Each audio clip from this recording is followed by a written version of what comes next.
Do you know how to walk? Can you walk properly? As I say, most people might think they walk properly, but I've been doing this for 18 years and I'm teaching a 63-year-old man how to walk. And I have so many patients of mine that doesn't know how to walk properly. Don't believe me? Check this out.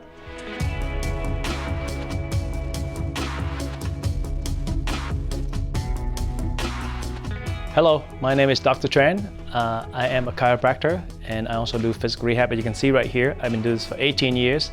And in this office today, I will show you and many of you how to walk properly on a treadmill. Some of you might already know, some of you might not, but I've seen so many of my patients doesn't know how to walk properly. And this is the best tool to retrain your body. Now, you might disagree with me or you might agree with me, that's okay. But still, most of us have poor posture over time because of prolonged sitting.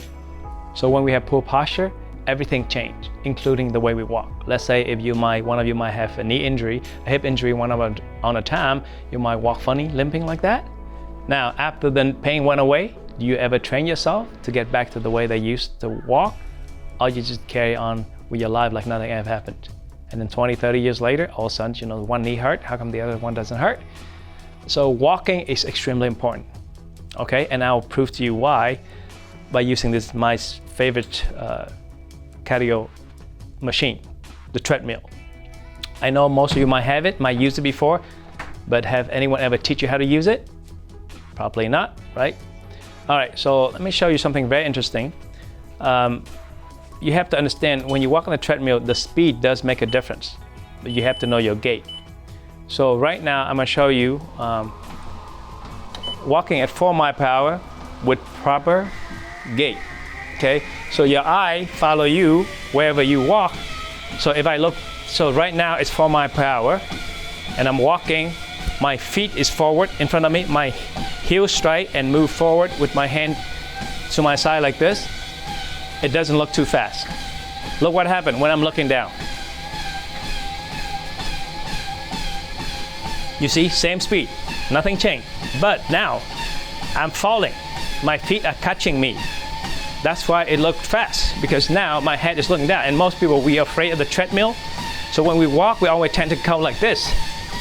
If I do this for a while, my back gonna start hurting, okay? And my knee is taking too much pressure. But if I do this, bring my shoulder back, look straight forward, it changed. Same speed. And as you can see on my demonstration video earlier with the different shot of me walking properly and leaning forward. So one of the things that we are afraid is when we get on the treadmill, because the belt is constantly moving, we tend to lean forward a lot, and that shifts everything. So one of the things is get a slow speed, but learn to be comfortable on the treadmill first. As long as you win in this bar, you're okay. Right? So just make sure you have enough room here, because sometimes I see people run to here and they get everything kicked so that your pace is not consistent. So the key of using the treadmill properly is figure out what your gait is, what your pace is, what your running speed is, what your jogging speed is, and what your walking speed. So like say, for example, for me, walking is 4 is good for me, but if you just start out, maybe start at 2 to go 3, but learn to be comfortable.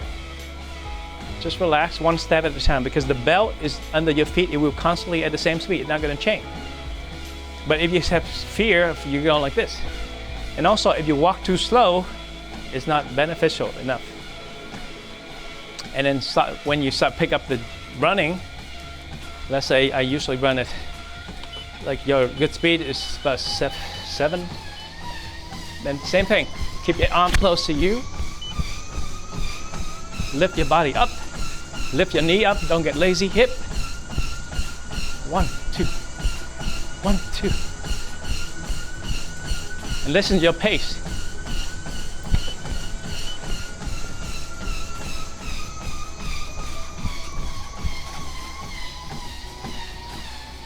So after you comfortably walking on the treadmill and get used to the treadmill, know how to operate them properly, then start learning to slowly run and get more comfortable with it. The more comfortable you are on the treadmill, then the better it is for you. Because treadmill is a lot less stress on your knee, your hip, and your joint, just because it have spring. You see, you can feel some give here. Instead of running on the concrete or out there on asphalt, it's full impact, right? So if you have some issue with the joint, just start on the treadmill. Start slow, but make sure when you get on the treadmill, focus on walking. Don't just get on it just for the heck of running or walking. Walking plays with different speed, different elevation, up and down, and then feel yourself. What do you feel when you walk? Your calf is tight. If your calf's tight, your hip is working right. Is your gait properly? Are you moving well? And then slowly listen to your pace. Is your feet the same rhythm? Because every one of us, our walk, our feet, is like the signature, like your fingerprint. Everybody have a unique walk, right? So when you run on a treadmill, same thing. The rhythm the same. Is one foot heavier than the other? So pay attention to the little thing. Will prevent injury. Sometimes when you run, when you get scared, you get so tense up, then you actually put your body go through a lot more stress than you need to be. So if you learn how to use a treadmill, get more comfortable with it, it's a great tool because it doesn't matter rain or shine, you can always use the treadmill. And I think the next video I'm going to show is, I would call it intermittent running. You would jog, and for a minute, you will walk for a minute, jog for a minute. Because people tell me that trend, it's so boring to walk on a treadmill. You just stay there all the time. Well, the reason why it's boring because it's number one, it's not fast enough for you. Because if it's fast enough, you don't have time to be bored. And also when you actually pick up the speed and running, run as fast as you can for 1 minute. And in that minute that you walk, you just barely have time to breathe. So you're not going to be bored.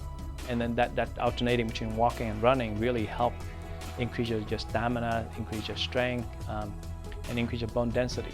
Because one of the things that I get into liking the treadmill because it's actually help impact that keep the knee strong and keep the femur, your leg strong. Because I have patients have osteoporosis because of inactivity.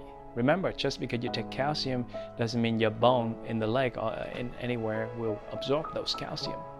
Because you have plenty of calcium in the bone, and if you don't use it, you lose it. They give it out. So these exercises, running a short distance like this, really get the calcium back into the bone, so that the bone stays strong, so that your body will take more external calcium. But there's a lot more than that. Any joint for your body, you don't use it, you lose it. So treadmill is good for balancing, strengthening, cardio, weight loss. Almost every exercise, every sport you play, you need running, walking of some type. But learn how to use the treadmill properly is really important. And then when you walk on the treadmill properly, well, then same thing. When you walk on the street, think about your walking. I can guarantee you, over the 20, 30 years of sitting, you no longer walk the same way you were 20 years ago. Look around you. How many people walk with, the heads up like this? I see so many walk around like this, right? And don't even know it. Just standing from here, between this and this, makes a huge difference on your back and neck.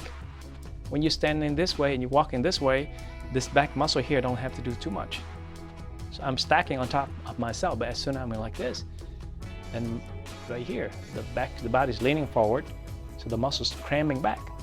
Because I have people say, Dr. Tran, I run for a while and then my hips start hurting, my back start hurting. Well, fix it. If you have the car doesn't work, you don't just drive it and walk. You fix the car so you can get back on it and drive around, right? Same thing, your back hurt from running, well, something's not right. So if your hip hurt after like a mile or two, that means your muscle's too tight. You might have tendonitis, you might have bursitis, whatever it is, look into it and fix it so that you can get back to do what you do. Don't avoid doing something because you can't. Fix it and get back to it to make sure you can again. All right, so I hope this video helped.